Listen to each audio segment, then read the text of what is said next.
မင်္ဂလာပါရှင်ညီမနာမည်ကလူဝါနာခင်ပါညီမအခုချင်းချင်း college မှာ business management နဲ့ level 4တက်ရောက်နေရဖြစ်ပါတယ် confidence ဆိုတာကြောင့်လေသူများရဲ့ဟိုနေလိုက်ပြိုင်တာမဟုတ်ဘဲနဲ့ကိုယ့်အတွက်ပဲကိုကောင်းနေကိုယ့်အတွက်ကိုကောင်းနေမယ်ကိုပဲပြိုင်ရမယ်သူများနဲ့ဆိုင်ကိုယ့်ကိုပြန်ပြိုင်ဖို့အရေးကြီးရဆိုတဲ့ mindset လေးလို့ညီမမြင်ပါတယ်သူများရဲ့ကိုယ့်ကိုသဘောကျဖို့ဆိုတာထက်ကိုလုံးနေရအောင်ကိုယ့်ရဲ့ဖြစ်တည်မှုကိုသဘောကျဖို့ပိုအရေးကြီးရကိုသဘောကျရဲ့ဖြစ်တည်မှုတစ်ခုလို့ညီမထင်ပါတယ်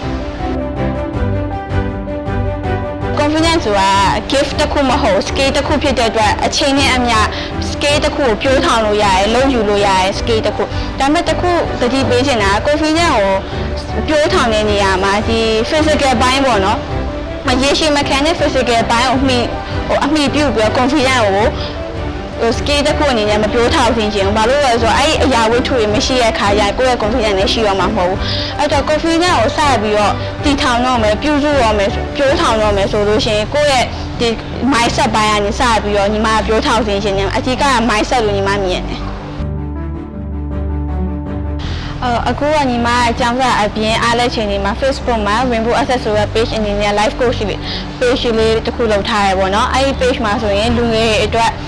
motivation ပေးရလေးသူရဲ့ life life အတွက်ကောသူရဲ့ career life အတွက်ကောအကြံပေးရစာလေးရေးပြီးတော့တင်ဖြစ်တယ်ပြီးတော့ကျောင်းအားရဲ့အချိန်လေးမှာဆိုရင်တော့ညီမဒီလို1 to 1 consultation session လေး online class လေးလုပ်ပေးရပေါ့နော်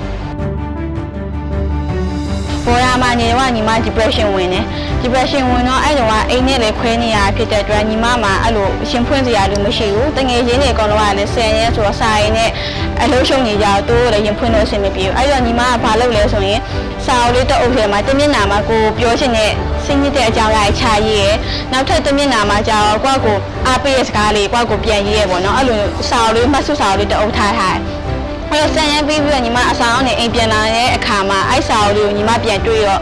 ဒီတိုင်းလှုပ်ပြလိုက်ရမှာလဲ2မျိုးရယ်ကွာကိုအားပေးထားတဲ့စာလေးတွေပေါ့အဲ့ဒါနဲ့ညီမအိုက်စာလေးကို Facebook ပေါ်ပြန်တင်မယ်ဆိုပြီးတော့အဲ့လိုကုတ်ပုံစံမျိုးလေးတစ်ကြောင်းစားနှစ်ကြောင်းစားတင်ရနေပြီးတော့လူငယ်ပို့ကြိုက်လာရယ်ပြီးတော့ညီမက Messenger မှာအဲ့လိုလာဆွေးနွေးတဲ့အကိုကြီးအမကြီးရှိလာတယ်အဲ့တော့သူ့အတွက်စာလေးရေးပေးနေ page လေးကဒီလို live coaching ဘက်ကိုရောက်သွားဖြစ်တာပေါ့နော်ဟုတ်ကဲ့confidence မရှိတဲ့လူတွေပြောချင်တာသူများရဲ့စကားဆိုကိုယ့်ကိုဘယ်လိုမြင်လဲဆိုတာအရင်ဆုံးကြည့်ပါသူများဥမာသူများရမင်းကိုညံ့တယ်လို့ပြောရဲကိုယ့်ကိုညံ့တယ်လို့ရှုံလိုက်မယ်ဆိုတာငါတကယ်ညံ့နေလားငါဘာအညံ့နေဆိုငါဘာလို့ညံ့နေရလဲ why ဆိုတာအမြင်နဲ့ပြန်သုံးသပ်ပါသူများရင်ပြောအောင်မရှုံခင်ဥမာသူများရချီကျူးရင်လည်းအဲ့လိုတန်းပြီးတော့ဘဝင်မြင့်သွားမှာမဟုတ်ဘဲနဲ့ဘာလို့ချီကျူးရလဲသူများရကိုယ်မကောင်းပြောလဲ why ဘာလို့လဲအဲ့ဒါတကယ်မကောင်းတဲ့အရာလားဆိုတော့ကိုယ့်ကိုပြန်စဉ်းစားစေချင်တယ်မဟုတ်ရင်ကြောက်သူများရပြောရဲအပြင်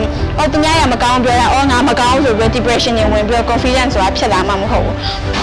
နောက်တစ်ခုကညီမပြောချင်တာလူငယ်များစုကဘာလို့မှားနေကြလဲဆိုတော့ confidence ဆိုတာ ego နဲ့မှားနေကြအတ္တနဲ့ confidence နဲ့မှားနေကြအတ္တဆိုတာငါအတော်ဆုံးငါအတွက်ပဲငါကြည့်မယ်ဆိုတာမျိုးကအတ္တ confidence ဆိုတာကြတော့ဘယ်သူနဲ့မှလည်းမပြိုင်ဘူးသူကိုယ်သူပဲပြိုင်နေသူများရဲ့သူ့ကိုမကြိုက်ရင်သူ့ကိုယ်သူကြိုက်နေဖို့အရေးကြီးရယ်သူများရဲ့သူ့ကိုမချစ်ရင်တော့သူ့ကိုယ်သူချစ်နေဖို့အရေးကြီးရယ်ဆိုရယ် mindset ကအဲ့ဒါ confidence လို့ညီမအဲ့နှစ်ခုကိုခွဲပြခြင်းနေပေါ့နော်သူများရဲ့ confidence ရှိရယ်ဆိုတာဒါသူကအတ္တကြီးရာဆိုတာမျိုးဖြစ်သွားတတ်တော့ရှောနေတတ်တော့ညီမအဲ့ဒါလေးကိုခွဲပြခြင်းတာပါ